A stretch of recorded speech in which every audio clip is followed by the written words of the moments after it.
before the quake, leaving New Moon the sum of her parents' hopes and dreams. New Moon was killed by falling masonry when her school collapsed. 10 days after her death, her grieving parents started thinking of trying for another child. Zhu was 50, his wife 45. They were worried it was already too late, but the thought of a childless old age was unbearable. 3 weeks later, Zhu, having scraped together enough money for the procedure, went under the knife. There wasn't enough money left for Mrs. Zhu to consult a doctor about her fertility chances. Sichuan is one of the few places in China where sterilizations were largely done on men.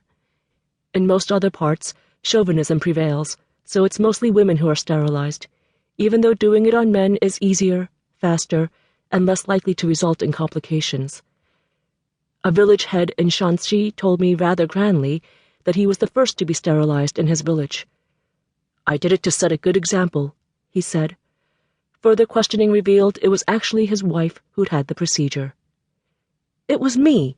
He'd never have a knife near his male parts," she sniffed. Why was Sichuan an outlier? Largely because of the efforts of a Chongqing doctor called Li Shunqiang. In 1974, Dr. Li pioneered a surgical technique for vasectomies that is still widely used in many countries. Called the no-scalpel vasectomy, it involves using a clamp to puncture the scrotum instead of the traditional method of making an incision. An American anthropologist who'd seen it done in 1981 in Chongqing described it to me thus: "You take a crochet hook, stick it into the scrotal sac, wiggle it about. It's very quick, about 5 minutes. So swift and easy was the procedure, it was sometimes performed in Sichuan's public spaces as an advertisement for family planning. The wide use of the sterilization technique played a major role in making Sichuan the model province for family planning.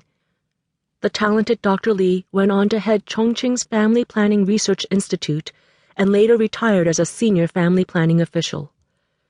Zhu, who'd had this procedure done years before, was fortunate because doctors were able to successfully reverse the effects. The fertility clinic that had performed the procedure put me in touch with him.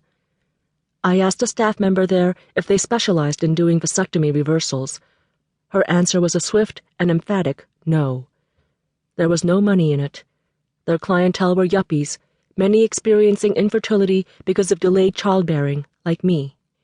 They had many cases of clients having difficulties conceiving, having scarred their tubes through multiple abortions. This was an unexpected byproduct of the one-child policy, because many use abortion as a form of birth control. For a nation so open about controlling one of the after-effects of sex, the Chinese were surprisingly prudish when it came to teaching youngsters about the birds and the bees. Fewer than 1% of China's schools provide sex education. The one-child policy regulated births on the assumption that all this procreation was going on between married couples. There was little leeway for underage pregnancy or unmarried mothers, or women who'd simply gotten pregnant before the official waiting period elapsed. If it didn't fit the rules, the policy's answer was almost always pay or abort. I remember once consoling a friend who discovered that her husband, who had been her college sweetheart, was cheating on her. They hadn't been married long. "To think I had 3 abortions because of him," she wailed.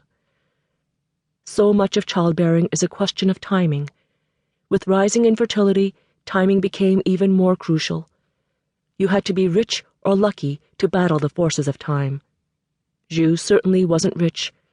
Would he be lucky? I went to meet him in his hometown of Shuanglin, a remote village in an area famed for the towering Lushan Buddha, the world's largest Buddha face. It is carved into a stone cliff overlooking the churning Dadu River. Built in the 8th century, the serene-looking deity had been miraculously undamaged by the quake, although pollution caused by rapid economic growth had blackened his nose. It also caused the stone curls of his hair to droop.